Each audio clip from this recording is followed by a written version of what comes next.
Linux system, the kernel controls sources of computer, allotting them to different users and user tasks. It is added in whenever the system boots. It manages the entire resources of the system. The functions performed by kernel are managing the machine's memory and allocating it to each process.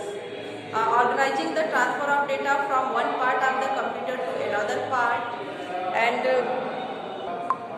accepting the instructions from shell and carrying them out, enforcing the access permissions that are enforced on the file system. So the kernel provides main role in Linux operating system because all activities done by kernel. And next is shell. Shell. Linux has a simple user interface called the shell that has power to provide the services that a user wants.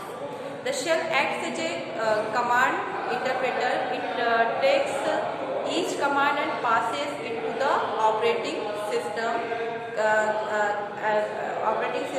kernel to be acted upon.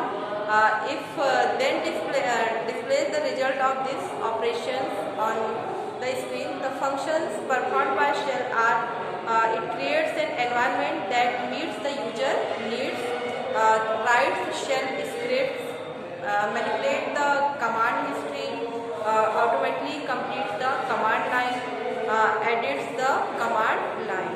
These are the role of shell. So shell is a command line interpreter. Now next part is Linux file system. A file system is a logical method for organizing and storing large amount of information in a way which makes it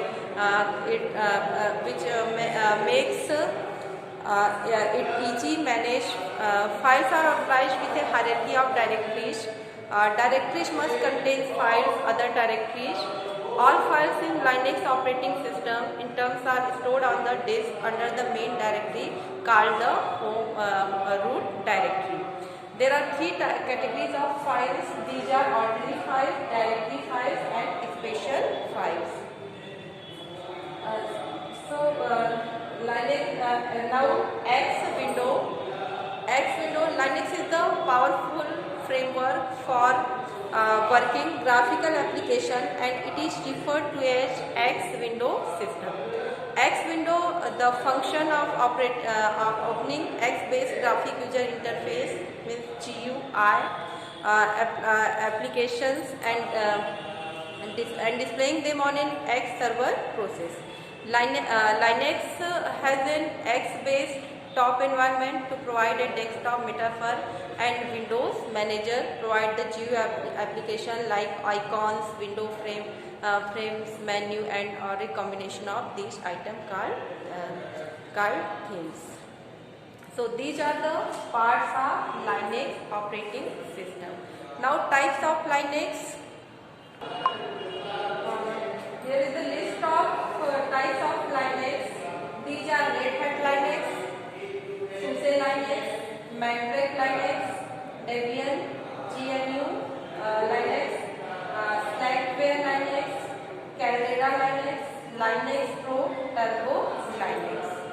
Now command line interface, which you call CLI in command line interface means CLI. In command line interface, shell in a Linux work as CLI. It displays a prompt on the screen at which we can give various commands to perform various tasks. This prompt is known as shell prompt. The shell interface provides a way to run programs, work with the file system, compile computer code, and manage the computer. The line where we enter command along with its options, command arguments is known as command line. A command line usually ends with a new line character. The command line completes only after the user has hit the enter key. The slash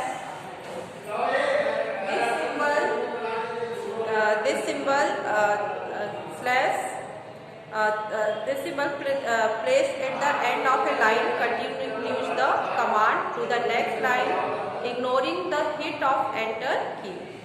Several commands may be written in a single command line. They must be separated by semicolon. Semicolon is the symbol of semicolon. So there are lot of commands in Linux operating system. Using the commands of Linux operating system, we work on Linux operating system in command line interface.